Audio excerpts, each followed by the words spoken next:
Way back in 1990, Dane Cook started comedy in Boston, grinding 6 shows a week wherever he could, at laundromats and attics of Chinese restaurants, all while working jobs at nursing homes, pizza joints, and other glamorous careers. What made Dane stand out was not just his work ethic, but also his mindset. Long before the fame, Dane was manifesting success as a teenager. You know, when I was 14, 15 and said, I just can't believe what I saw, and described seeing Steve Martin. And I said to my sister Kelly that night, I'm going to play Madison Square Garden someday. You're going to come see me play Madison Square Garden because I'm going to be a stand-up comedian. Today, Dane is known for his wild social media tactics, which we'll get into later. But even back in the early 90s, Dane was innovating, documenting his early comedy grind, which we now call vlogging, recording backstage videos of his early comedy friends like Bill Burr and Patrice O'Neal. Along the way to fame, Dane met legendary manager Barry Katz, and everything changed. He realized the power of the internet early on, and he told me early on that he was going to make a difference, and he asked for my help to the point where he could press a button and sell out Madison Square Garden and Boston Garden twice in one night. Unheard of. After getting a few small roles on TV and movies, Dane's first big break was an SNL audition in 1998. They were looking for a young, energetic cast member to replace Adam Sandler, and Dane was the perfect fit. However, the pressure was so high, Dane had a crippling panic attack and ended up crying on the bench outside the building, missing the entire audition. People see the wild and crazy confident Dane on stage and assume that's how he is off stage. From an early age, Dane has suffered from anxiety all the way back to elementary school. I was terrified to go to elementary school. Yeah. I was sick, physically sick, I was shaking in the morning. The first thing I thought of is I need to be around people and strangers. The big career shift happened in 2000 when Dane released his award-winning Comedy Central half-hour special. This career spark inspired Dane to invest in a $35,000 website when he only had 40 grand to his name. Any place that people were being communicative and collaborative online, I spent all day, every day, for years and years, writing everybody back, posting links. I interviewed Dane's early comedy friend Bobby Kelly on my Hot Breath podcast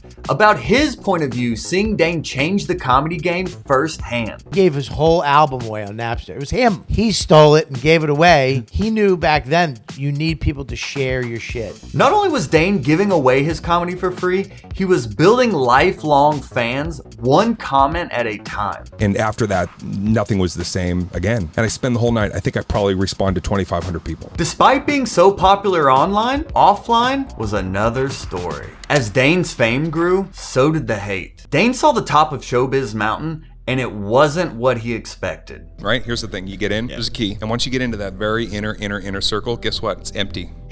There's a chair, there's a couple of bottles of water.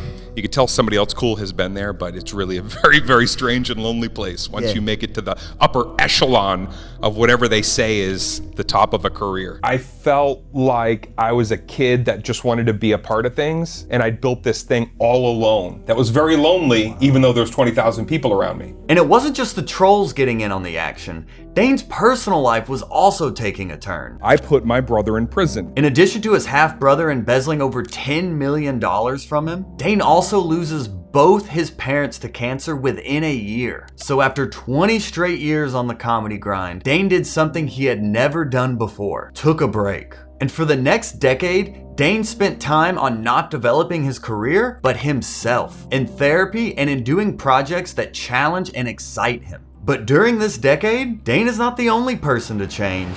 Today's social media comedy game was invented by Dane Cook, and it's taken him decades to get his well-deserved flowers. But on the brink of his newest comedy special, he's getting his shine. I was also getting smashed by comics. A lot of jealousy, a lot of animosity. The shit that he gets through, the level that guy was killing.